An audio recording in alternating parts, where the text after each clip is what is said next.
Hola, mi nombre es Vanessa Rodríguez. Reciban un cordial saludo, profesor y compañeros.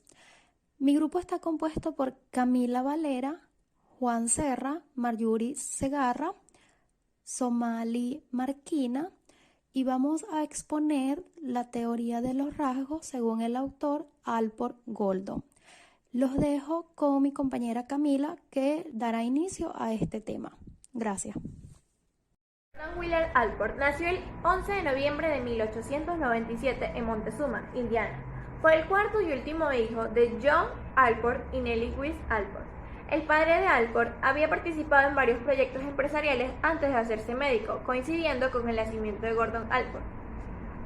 A falta de instalaciones adecuadas para una consulta médica, el Dr. Allport convirtió su casa en un hospital en miniatura. Pacientes y enfermeras rondaban por la casa donde reinaba un ambiente pulcro y estilizado.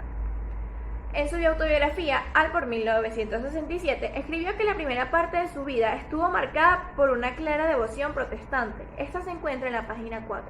Cuando Gordon tenía 6 años, su familia había cambiado de residencia en 3 ocasiones para establecerse finalmente en Cleveland, Ohio. El joven Allport mostró interés en cuestiones filosóficas y religiosas y era más hábil con las palabras que con los juegos. Se describió a sí mismo como un niño socialmente aislado que inventaba sus propias actividades. Aunque tuvo el segundo mejor desempeño escolar, no se consideraba a sí mismo un alumno excepcional. En otoño de 1915, Allport ingresó en Harvard. En su autobiografía, Gordon Allport 1967, escribió: prácticamente de la noche a la mañana mi mundo cambió radicalmente. Mis valores morales fundamentales sin duda se habían formado en casa. Lo nuevo era el horizonte de pensamiento y cultura que se abría ahora ante mis ojos. Esto lo podemos ver en la página 5. Su ingreso en Harvard fue también el comienzo de una colaboración de 50 años con esta universidad, que solo se interrumpió brevemente en 2 ocasiones, cuando se licenció en Filosofía y en Economía en 1919. Aún no se sabía con certeza cuál sería su futuro profesional. Estudió Psicología y Ética Social, y ambas disciplinas lo habían impresionado profundamente. Mientras estaba en Turquía, le ofrecieron una beca de doctorado en Harvard. Allport tuvo el encuentro con Sigmund Freud. Este encuentro con Freud tuvo una gran influencia con las ideas posteriores de Allport sobre la personalidad. Con un cierto atrevimiento, el joven Allport, que en ese entonces tenía 22 años, escribió una nota a Freud anunciándose que estaba en Viena y ofreciéndole al padre del psicoanálisis la oportunidad de entrevistarse con él. El encuentro resultó ser un hecho fortuito que le cambiaría la vida a Allport. Al no saber de qué hablar, el joven describió el comportamiento de un niño pequeño que había visto en el tranvía ese mismo día. Este niño se quejaba con su madre de lo sucio que estaba el tranvía y le comentaba que no quería sentarse junto a pasajeros que él consideraba estaban sucios. Allport afirmó que había escogido este hecho concreto para conocer la reacción de Freud ante una fobia a la suciedad en un niño tan pequeño. Pero se quedó pasmado cuando Freud fijó sus ojos amables sobre mí y dijo: «Este niño pequeño era usted». Esto lo vamos a encontrar en Allport 1967, página 8. Allport declaró que se sintió culpable y cambió de tema rápidamente. Cuando Allport volvió a Estados Unidos, empezó inmediatamente los cursos de doctorado en Harvard. Después de terminar la tesis doctoral, pasó 2 años en Europa estudiando con los grandes psicólogos alemanes, otros en Berlín y Hamburgo. En 1924 regresó a Harvard para trabajar como profesor de, entre otras asignaturas, una sobre la psicología de la personalidad. En su autobiografía, Allport 1967, sugirió que esta fue la primera asignatura sobre la personalidad que se impartía en una universidad de Estados Unidos. La asignatura combinaba la ética social y la búsqueda del bien y la realidad con el estudio científico de la psicología. También reflejaba la inclinación personal hacia la pulcritud y la moralidad de Allport. En 1925 contrajo matrimonio con Ada Loving-Gould, a quien había conocido cuando ambos estudiaban en la universidad. Ada Allport, que realizó una maestría en psicología clínica en Harvard, tenía la formación clínica de la cual carecía su esposo. Ella aportó valiosas contribuciones a algunos de los trabajos de Gordon, en particular a sus 2 amplios estudios de casos reales: el caso de Jenny Gould Masterson, que trataremos en el apartado sobre el estudio del individuo, y el caso de Marion Taylor, que no se publicó. El matrimonio de Allport tuvo un hijo, Robert, que se hizo pediatra, con lo que Alport quedó rodeado de 2 generaciones de médicos. Hecho que al parecer le gustó mucho a Alport. Los primeros honores recibidos por Alport fueron numerosos. En 1939 fue elegido presidente de la American Psychology Association, APA. En 1963 recibió la medalla de oro de la APA. En 1964 el premio a la mejor contribución científica de la APA. En 1966 le concedieron el primer premio de la ética social Richard Clark, profesor en Harvard. El 9 de octubre de 1967, Alport murió de cáncer de pulmón. Saludos, mi nombre es Juan Serra y a mí me corresponde hablarles sobre elementos del enfoque de la teoría de la personalidad de Gordon Allport. La expresión de estos elementos la podemos encontrar en las respuestas a 3 preguntas fundamentales que pueden apreciar en la lámina ordenadas numéricamente del 1 al 3. La primera es cuál es la definición de personalidad en este autor. La segunda es cuál es el papel de lo que él llama la motivación consciente en la teoría de la personalidad. Y la tercera es cuáles son las características de las personas equilibradas. Sobre la definición de personalidad es conocidísima la exhaustiva investigación que realiza Allport sobre este término. Primero hace un acercamiento de tipo etimológico, tratando de desentrañar el sentido y significado de este término en las distintas lenguas. Seguidamente hace una lista de 49 conceptos extraídos de distintas disciplinas como la filosofía, la teología, el derecho, la sociología y de la propia psicología. A esta lista él va a agregar su propia definición, que me voy a permitir leer con el fin de extraer de ahí algunas palabras que considero claves para comprender el significado y el alcance de esta definición. Para Allport, la personalidad es la organización dinámica dentro del individuo de los sistemas psicofísicos que determinan su pensamiento y comportamiento específicos. La primera palabra con la que nos encontramos es con la palabra organización. Esto quiere decir que la personalidad es un conjunto de dimensiones, un constructo, una estructura de dimensiones que interactúan y se relacionan entre sí y que sigue sus propias pautas. De entrada, esta primera definición nos resultaría un poco estática. Sin embargo, no debemos perder de vista el adjetivo que acompaña la palabra organización, que es el adjetivo dinámica. ¿Qué quiere decir esto? Que si bien es cierto, la personalidad es una organización que sigue sus propias pautas, no significa que no esté sujeta al cambio, que no pueda ser modificada ni transformada. Una segunda palabra interesante es psicofísicos, que significa que en la personalidad entran en juego los aspectos psicológicos y también los aspectos corporales. Esto nos advierte un dato importante, y es que el concepto de personalidad de Allport es bastante integral, porque no solamente tiene que ver con los procesos psicológicos o mentales, sino que involucra también nuestros procesos corporales. Al final del concepto nos encontramos con la palabra específicos, y esta palabra denota pues que la personalidad son las características que nos hacen singulares, que nos hacen únicos y que nos diferencian de las demás personas. Y por último, el binomio de 2 palabras, pensamiento y comportamiento. ¿Qué significa esto? Sencillamente es todo lo que hace la persona. Tanto lo interno como sus pensamientos, como lo externo, que son los actos y las palabras. Es decir, que la personalidad no solo responde a nuestros procesos mentales, sino que también tiene una manifestación exterior, se manifiesta a través de nuestros actos y de nuestras palabras. Con esto, Allport nos está queriendo decir también que la personalidad no solamente es el proceso o el procesamiento de información, de estímulos que nos vienen de fuera, sino que realmente el hombre tiene la posibilidad de intervenir sobre el entorno externamente a través de los actos y las palabras que ejecuta. En cuanto al concepto de motivación consciente, podemos decir que Allport es tal vez uno de los autores que más profundiza sobre este concepto, y es que él estaba convencido que los adultos sanos son conscientes de lo que hacen y de los motivos para hacerlo. Con este concepto pudiéramos decir que entra un poco en confrontación con el concepto de motivación inconsciente de Freud, que por eso aparece también allí el dibujo de él en la lámina. Porque para Freud gran parte de nuestro comportamiento se debe a motivaciones ocultas guiadas por por pulsiones sublimadas o por pulsiones reprimidas.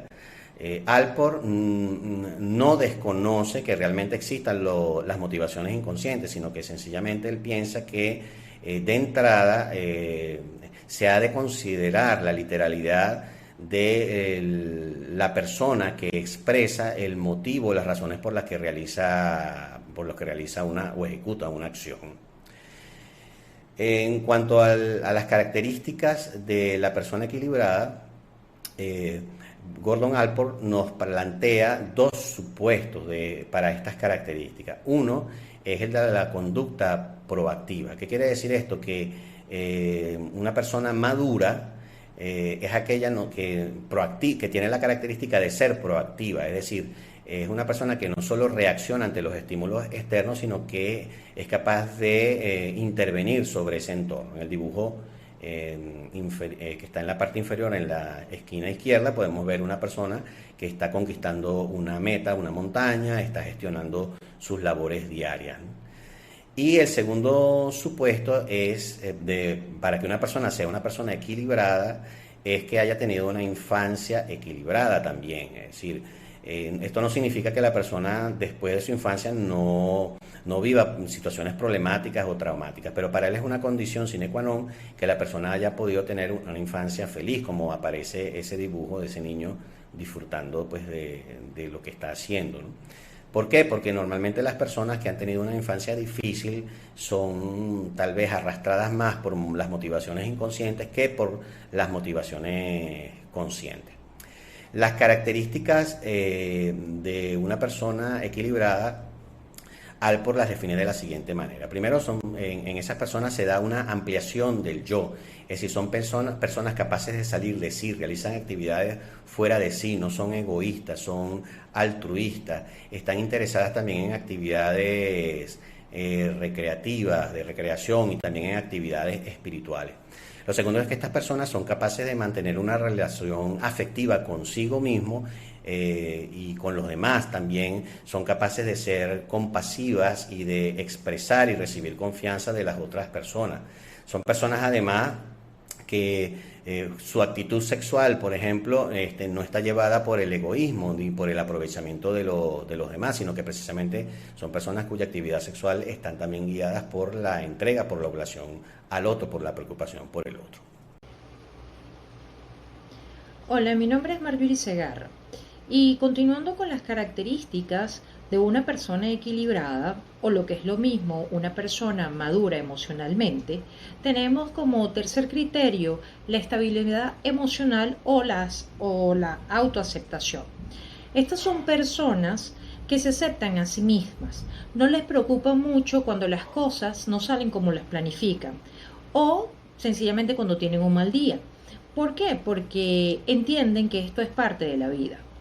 Un cuarto criterio sería la percepción realista de su entorno.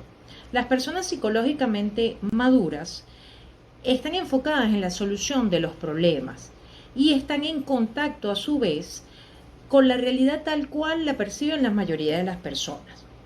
Un quinto criterio sería la perspicacia y el humor, que son dos características que están fuertemente relacionadas entre sí. Las personas maduras se conocen a sí mismas y son capaces de reírse de ellas, sin necesidad de recurrir a temas sexuales o agresivos para hacer reír a los demás. Son capaces de percibir las incongruencias y los absurdos de la vida sin necesidad de fingir o darse importancia. El sexto criterio es la filosofía unificadora de la vida. No necesariamente es religiosa. Sin embargo, Allport percibe que tiene una importancia fundamental, ya que los individuos desarrollan una conciencia y una voluntad por el servicio de los demás. Sin embargo, hay personas religiosas que tienen una filosofía inmadura, llena de creencias, de limitaciones y prejuicios raciales y étnicos. El siguiente punto a tratar es la estructura de la personalidad, que para Allport son las estructuras más importantes, que permiten la descripción de la persona en términos de las características individuales.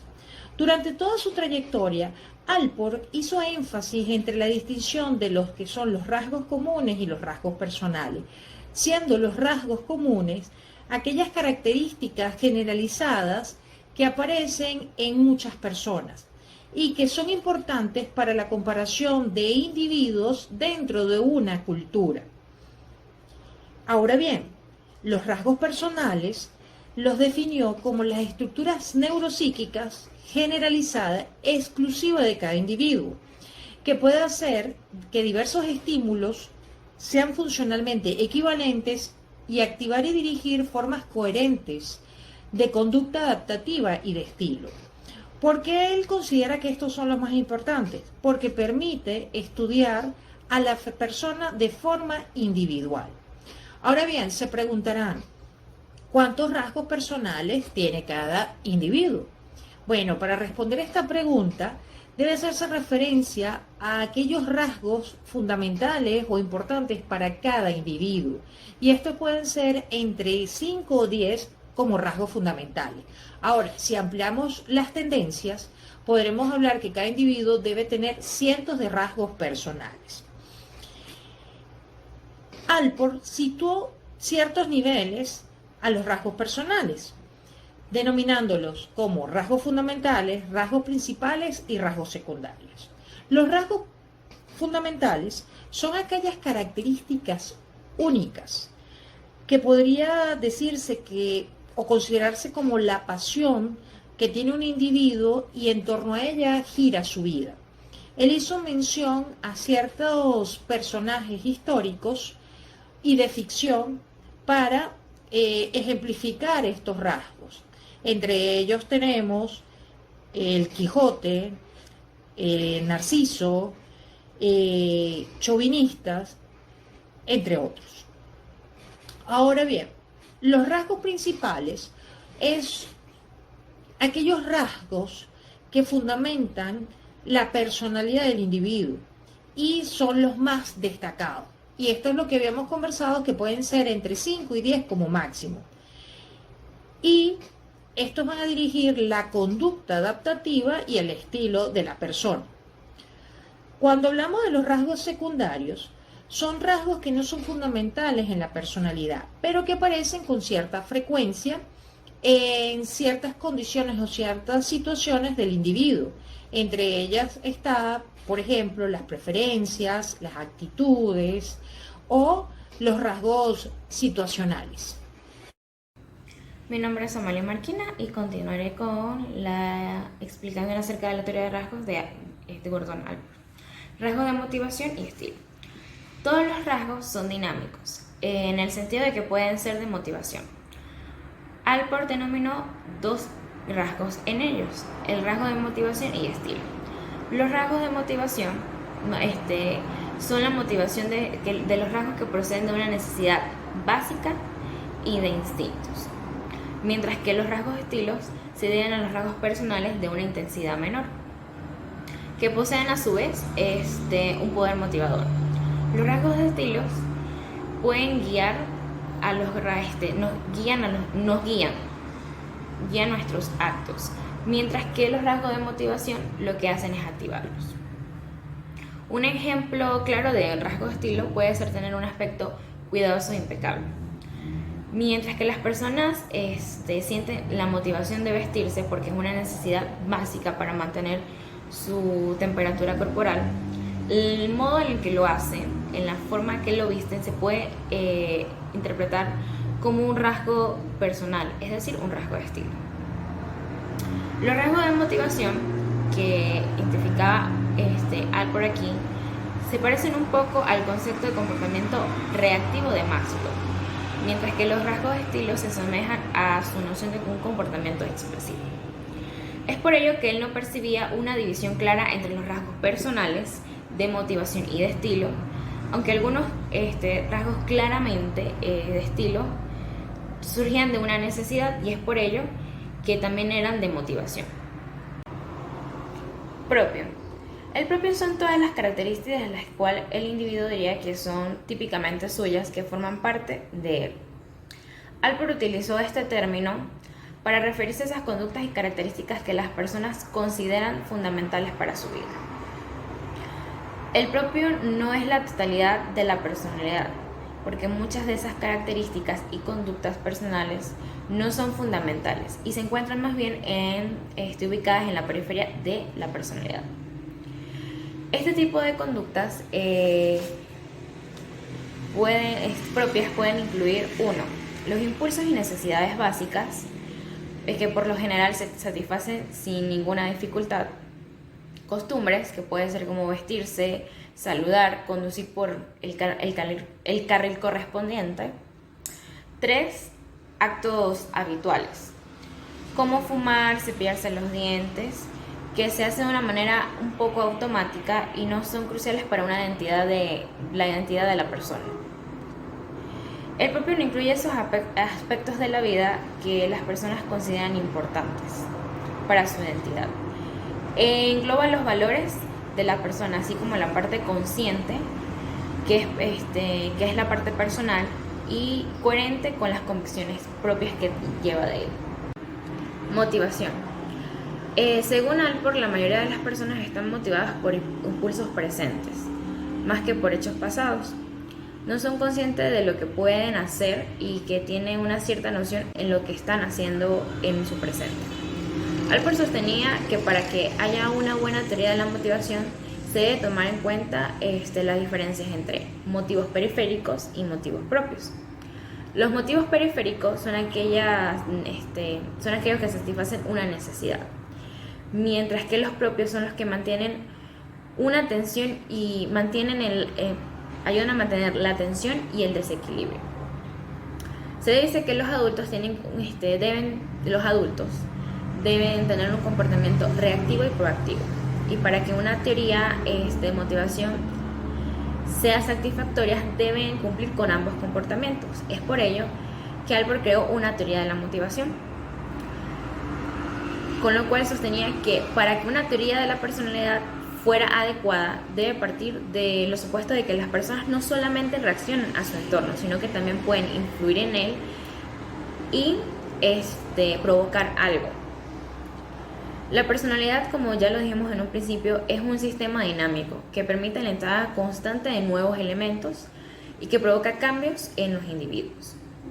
Para Alport, una teoría de la personalidad adecuada debe contemplar el comportamiento proactivo y considerar que las personas somos seres influyentes y que podemos avanzar dentro de nuestro entorno y llevar un equilibrio en él.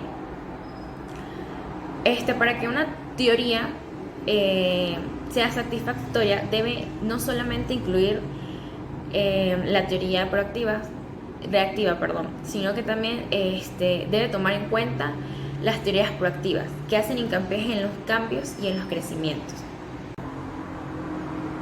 La autonomía funcional es uno de los conceptos, es uno de los postulados más característicos de Alport y al mismo tiempo el más controversial. Explica un poco los innumerables motivos humanos que al parecer no pueden ser explicados. El concepto de autonomía funcional representa una teoría de motivos cambiantes, por contraste con los motivos invariables, y es la piedra angular de la idea de la motivación de Alport. En general, el concepto de autonomía funcional sostiene que algunos de los motivos humanos, aunque no todos, son funcionalmente independientes de un motivo original, que puede provocar la conducta correspondiente. Si un motivo es funcionalmente autónomo, puede servir para explicar una conducta y no es necesario buscar una causa oculta o ir más allá de él. La autonomía funcional es una reacción a lo que Alport denominó teoría de motivos invariables. En concreto, se llevó a cabo por los postulados de los principios del placer de Freud y las hipótesis de reducción de tensión de la psicología conductista. Alport sostenía que ambas teorías eran solamente hechos históricos y que en su lugar necesitaba hechos funcionales, y afirmaba que los motivos de los adultos se construyen ante todo sobre sistemas conscientes, autónomos y actuales. Gracias.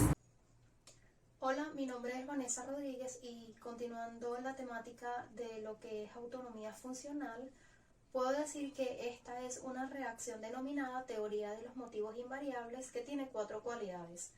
La primera es que debe reconocer la actualidad de los motivos. En otras palabras, toda motivación debe ser relevante en el momento actual. Según Allport, el pasado en sí no es importante, es decir, la historia de un individuo es relevante solo si éste influye de algún modo en su motivación actual. Ahora, la segunda cualidad es que debe ser una teoría plurista que admita varios tipos. Es decir, en este punto, este autor discrepó con Freud sobre su teoría de los instintos, ya que Allport se opuso a limitar la motivación humana en solo impulso y este sostenía que los motivos de los adultos no son iguales a los motivos de los niños y que la motivación de los individuos neuróticos son distintos a las personas normales. Además, algunas motivaciones son conscientes y otras inconscientes. También algunas pueden ser transitorias y otras recurrentes. En la tercera cualidad, este se refería a que debe reconocer la fuerza dinámica de los procesos cognitivos como organización y la intención. Este autor argumentaba que el propósito de las personas tiene más fuerza en base a su futuro y que aunque en toda motivación hay una intención, el tercer requisito se refiere a una intención más amplia. Es decir, la vida de los adultos equilibrados están orientadas hacia el futuro y estos conllevan preferencias, planes, intenciones, objetivos, etc. La cuarta cualidad es una teoría adecuada a la motivación que para Allport esta deberá tener en cuenta la singularidad concreta de los motivos. Es decir, un motivo singular y concreto es distinto a un motivo abstracto y general, ya que esta se basa en una teoría preexistente y más que en la motivación real de un individuo. Por ejemplo, lo que empezó como un motivo puede convertirse en otro nuevo motivo, teniendo la continuidad e independencia del mismo. Como una persona puede empezar a cultivar plantas para satisfacer sus necesidades alimenticias, esta misma persona puede acabar interesándose por la jardinería. ¿Qué es la autonomía funcional perseverante? Si nos enfocamos en la palabra de perseverancia, podemos definirla como la firmeza y constancia en la manera de ser o de obrar. La autonomía funcional perseverante está presente tanto en animales y humanos y se basa en principios neurológicos simples. Se puede decir que la autonomía funcional perseverante es la adicción al alcohol, al tabaco u otras drogas. Un ejemplo de esto es cuando los alcohólicos siguen bebiendo y aunque su motivación actual es funcionalmente independiente de su motivo original. La autonomía funcional propia hace referencia a los motivos autónomos que están relacionados con el proprium. Los rompecabezas y el alcohol raras las veces están relacionados con aficiones típicas de una persona. No forman parte del proprium, sino que existen solo en la periferia en una periferia de la personalidad. En cambio, el trabajo, las afecciones, los intereses están más cercanos hacia el centro de la personalidad y muchas de nuestras motivaciones están relacionadas con ellas, llegan a ser funcionalmente autónomas. Por ejemplo, una persona que acepta un trabajo al principio para satisfacer sus necesidades económicas, inicialmente el trabajo puede ser un poco desagradable, pero con el tiempo este se puede volver interesante e incluso puede llegar a sentir una gran pasión por el trabajo y tener alguna afección estrechamente relacionada con él. ¿Qué son los criterios o cuáles son los criterios para la autonomía funcional? Pues en general un motivo actual es funcionalmente autónomo en la medida de que éste busca nuevos objetivos. Lo que significa es que la conducta se va a mantener aunque su motivación cambie. Por ejemplo, cuando un niño empieza a caminar, este lo hace motivado por el impulso de crecimiento, pero más adelante esto podría cambiar para aumentar su movilidad o para tener confianza en sí mismo. Es decir, que su motivación se hace funcionalmente independiente de su motivo original